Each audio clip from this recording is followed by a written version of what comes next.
Tidak ada istilah menghalalkan yang haram, mengharamkan yang halal, membenarkan yang salah, menyalahkan yang benar, tak ada. Itu ciri tanda akhir zaman. Dan itu sekarang. Dan itu sekarang. Sekarang ini adalah zamannya akhir. Yang halal berubah diharamkan, yang haram dihalalkan.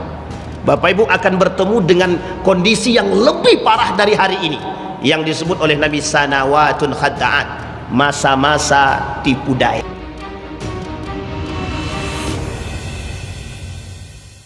Puji syukur kehadirat Allah dengan mengucapkan alhamdulillahirabbil alamin, bersalawat kepada Nabi dengan mengucapkan Allahumma salli ala Muhammad wa ala ali Muhammad fil alamin innaka Hamidum Majid. Bapak Ibu sekalian yang berbahagia, mudah-mudahan yang hadir pada malam hari ini husnul khatimah. Amin ya rabbal alamin. Baik Bapak Ibu sekalian yang berbahagia, di dalam satu hadis baginda Nabi Muhammad sallallahu alaihi wasallam, kata baginda Nabi, An Abi Sa'id Al-Khudri radhiyallahu anhu qala qala Nabi sallallahu alaihi wasallam akhwafa ma akhafu alaikum min barakatil ard. Kata Nabi, aku mengkhawatirkan kepada kalian ma yunbitu ma yakhrujullahu minal ardi aw min barakatil ardi. Aku khawatir kepada umatku, kepada kalian semua, kata Nabi, sesuatu yang Allah tumbuhkan dari bumi, dari langit, yang ada di muka bumi ini, yang disebut oleh Nabi min barakatil ardi. Kemudian disebut oleh para ulama, disebut oleh Nabi zahratud dunia. Zahratud dunia itu artinya bunga kehidupan, bunga dunia. Bunga dunia itu ditanya oleh sahabat kepada Nabi, ma hiya zahratud dunia, apa itu zahratud dunia? Dijawab sama Nabi, barakatul ardi. Barakatul ardi itu, kata Nabi, kenikmatan dan keberkahan dunia.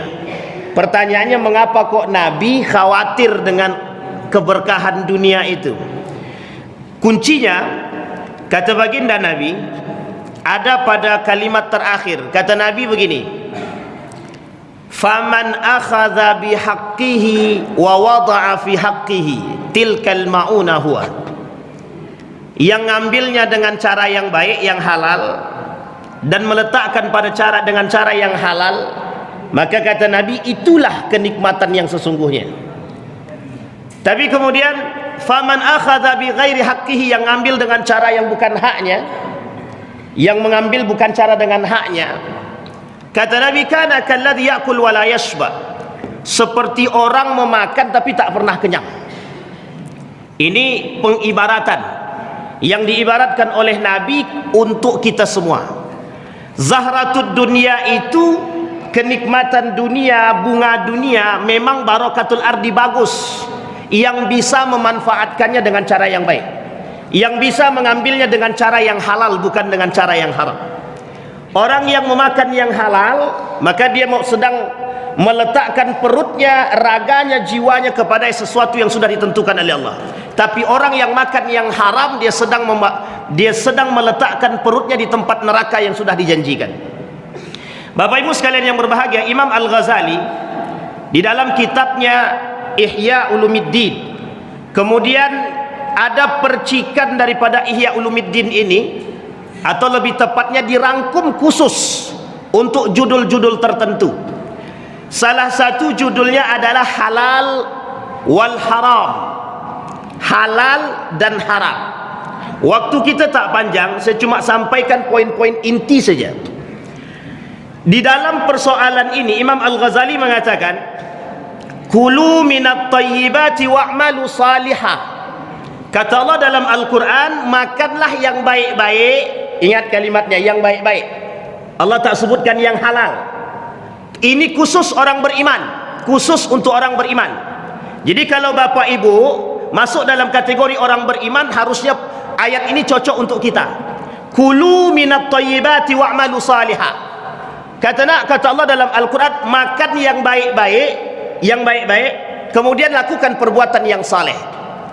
Saya ajak Bapak Ibu mengkorelasikan antara yang baik dengan perilaku yang baik. Saya ajak Bapak Ibu mengkorelasikan apa kaitannya makanan yang baik dengan perilaku yang baik, akhlak yang baik. Kita ambil contoh. Kalau bapak ibu makannya yang halal, kira-kira lisan ini mencaci atau memaki tidak? Belum tentu. Tidak bisa sama pasti pak. Mesti orang yang makan yang halal itu, yang halal yang dia makan, apalagi yang baik, itu mesti lisannya tidak mungkin mencaci maki orang. Kenapa Ustaz saya yakin itu? Wa'malu salihah. Selalu digandeng yang halal itu yang baik-baik. Tidak ada gandengan halal itu yang haram itu tidak ada.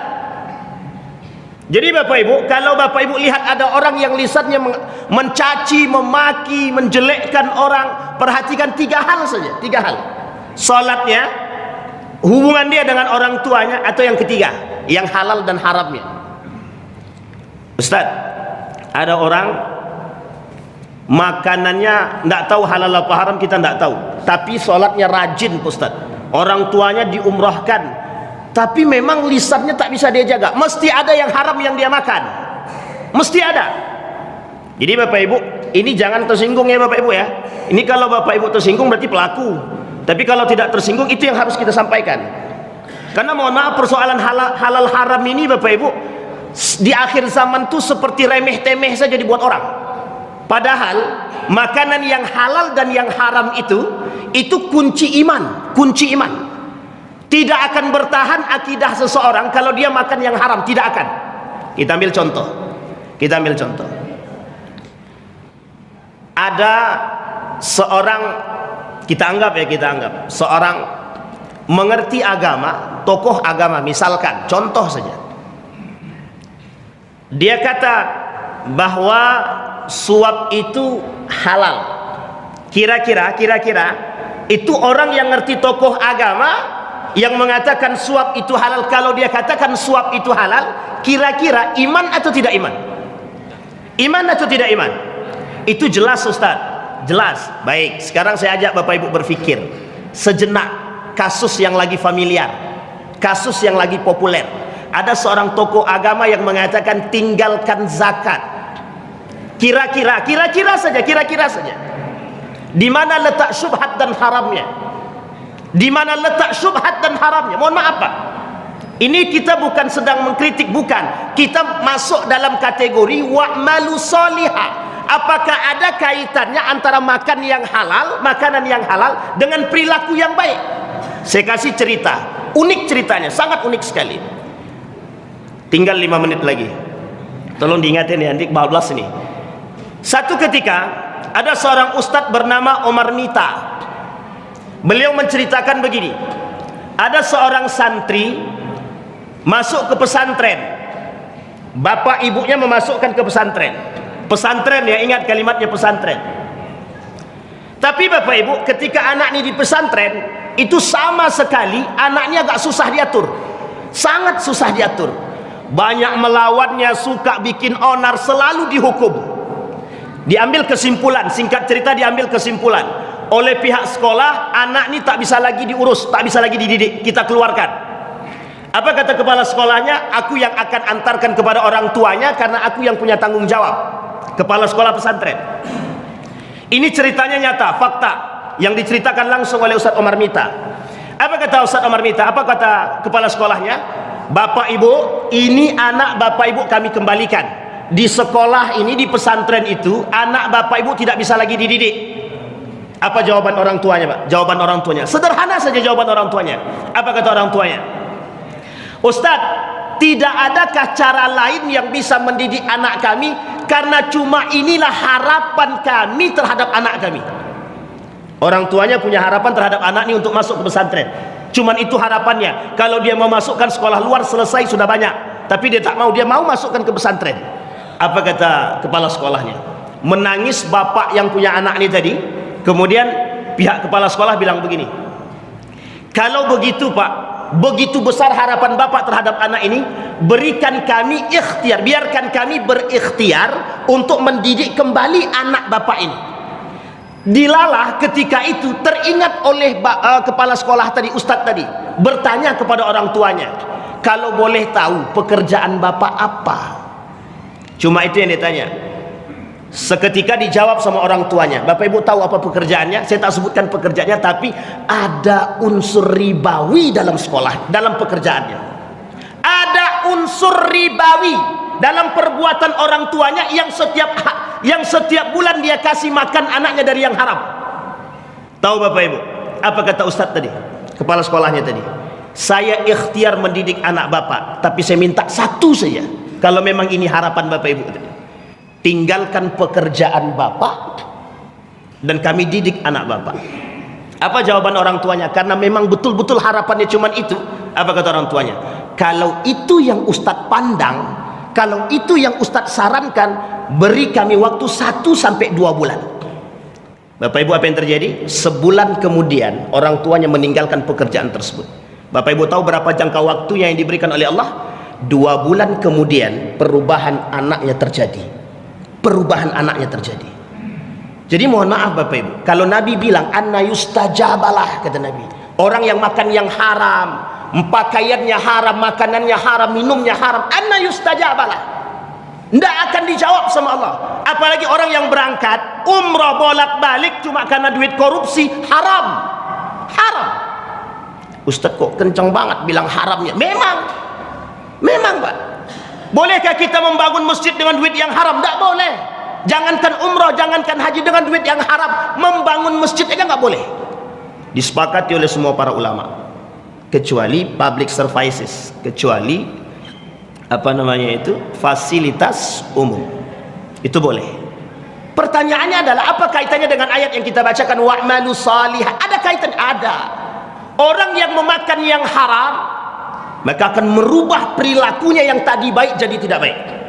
Kata Imam Al-Ghazali menukil daripada hadis baginda Nabi, ada 10 dirham dibelikan kepada pakaian, satu di antara 10 dirham ini haram, maka yang 9 ini berubah menjadi haram. Artinya yang 9 ini ternodai oleh satu saja.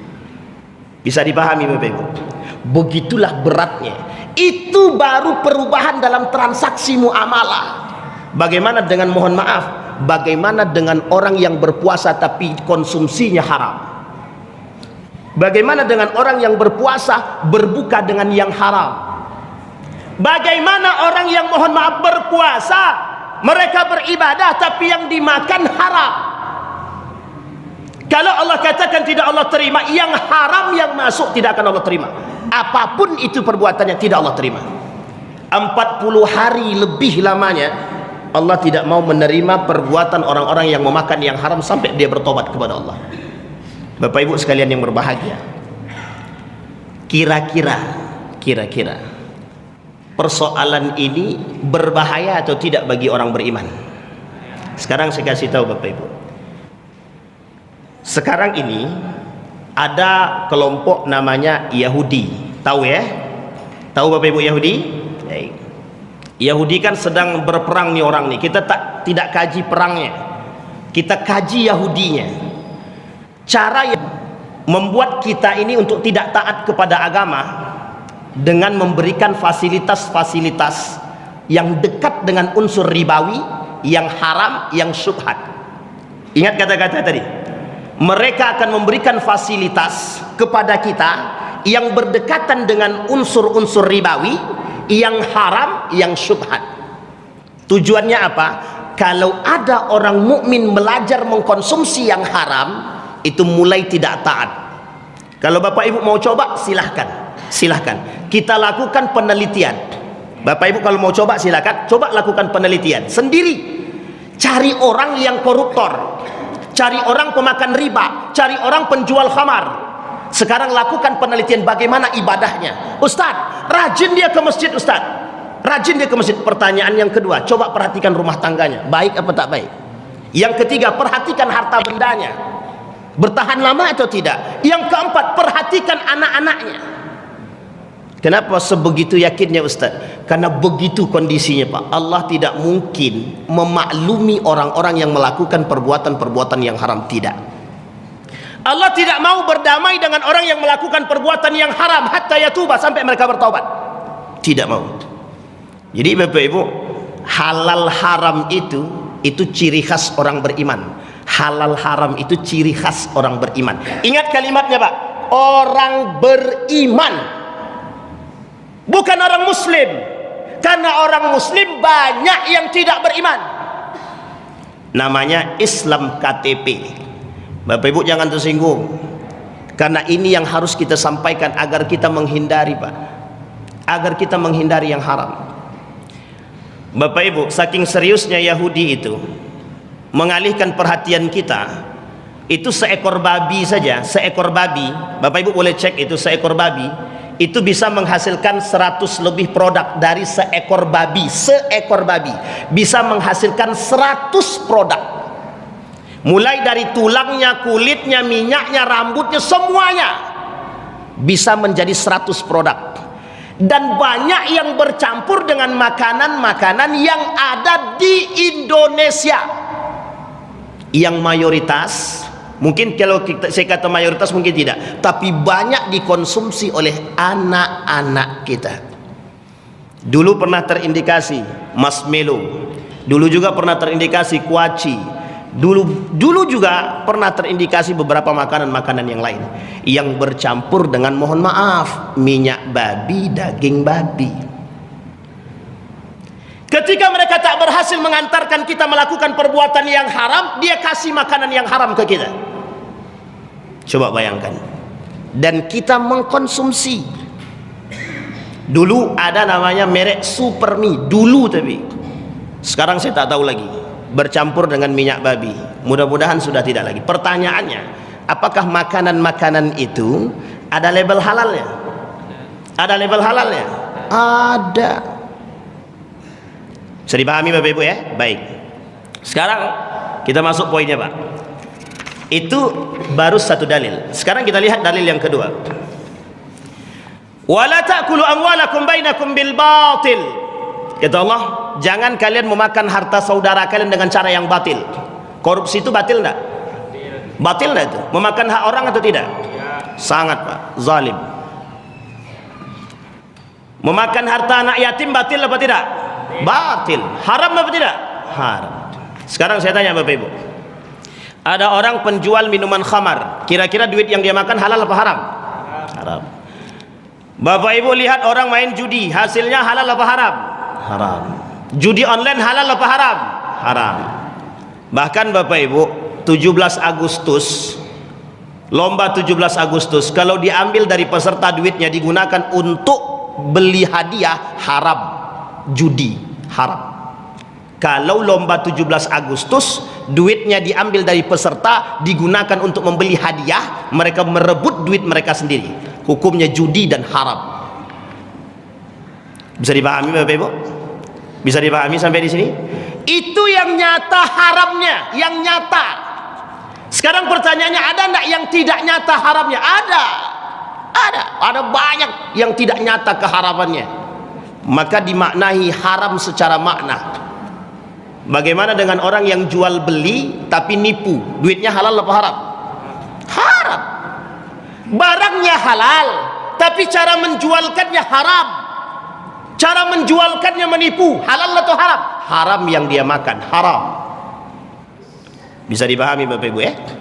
Jadi ini poin-poin penting. Kira-kira kalau misal contoh, ini kita ambil contoh travel. Kalau ada travel umrah dan haji yang jual menipu hotel misalkan, kira-kira itu halal apa haram itu? Haram. Wih, sepakat betul. Jangan main haram-haram aja. Banyak penipuan sekarang Bapak Ibu. Sekarang ini penipuannya banyak. Bapak Ibu lihat kasus sekarang ya, banyak sekali orang yang menipu hotel itu. Menipu hotel banyak itu, calo-calo tuh banyak sekali. Yang namanya calo haram, apapun itu haram. Mau calo ke surga sekalipun haram. Contoh calo cium hajar aswad misalkan, itu haram, itu haram. Calo apa lagi, masuk hijir Ismail, haram. Pokoknya semua calo lah. Apalagi calo paspor, haram. Haram Pak, haram. Kita tidak boleh bersahabat dengan yang haram-haram, tak boleh. Jangan dibuat makna itu kabur. Jangan mengaburi makna-makna yang haram jadi halal, tak bisa Pak, tak bisa. Tidak ada istilah menghalalkan yang haram, mengharamkan yang halal, membenarkan yang salah, menyalahkan yang benar, tak ada. Itu ciri tanda akhir zaman. Dan itu sekarang. Sekarang ini adalah zamannya akhir, yang halal berubah diharamkan, yang haram dihalalkan. Bapak Ibu akan bertemu dengan kondisi yang lebih parah dari hari ini, yang disebut oleh Nabi sanawatun khadda'at, masa-masa tipu daya. Sudah 20 menit, alhamdulillah untung diingatkan. Bapak Ibu, kalau saya tak diingatan biasanya bablas sampai 30 sampai setengah jam lebih Bapak Ibu. Baik, terakhir Bapak Ibu sekalian yang berbahagia, terakhir kata Allah di dalam Al-Quran, saya cuma mengatakan wa man 'ada faulaika ashabun nar hum fiha khalidun, kata Allah. Ini masih ada kaitannya dengan unsur ribawi. Bapak Ibu, berikhtiarlah yang masih bekerja di tempat-tempat yang ada unsur ribawinya, berikhtiarlah untuk meninggalkan.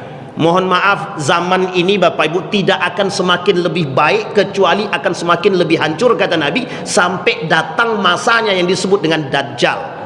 Jadi sebelum Dajjal ini datang Bapak Ibu, dunia ini kondisinya hancur lebur. Hancur lebur, akhlaknya biadab semua, tidak punya adab semua, mayoritas semuanya kejahatan. Yang beriman yang akan menjadi yang paling sedikit di muka bumi ini. Jadi saya berharap yang beriman itu kita semua Pak, meskipun minoritas tapi selamat. Jangan jadi mayoritas tapi tidak selamat. Bisa dipahami Bapak Ibu ya? Makanya Bapak Ibu, seorang ayah yang berjuang mencari nafkah untuk anaknya karena Allah, meninggal dia, matinya mati syahid. Kalau dia berjuang karena Allah, meninggal dia dalam pekerjaannya, meninggal mati syahid. Insya Allah yang dia kasih pada anak dan istrinya halal, baik kalau dia niat karena Allah. Seorang istri yang berjuang dalam ketaatan kepada suaminya, mati dalam keadaan syahidah, insya Allah husnul khatimah.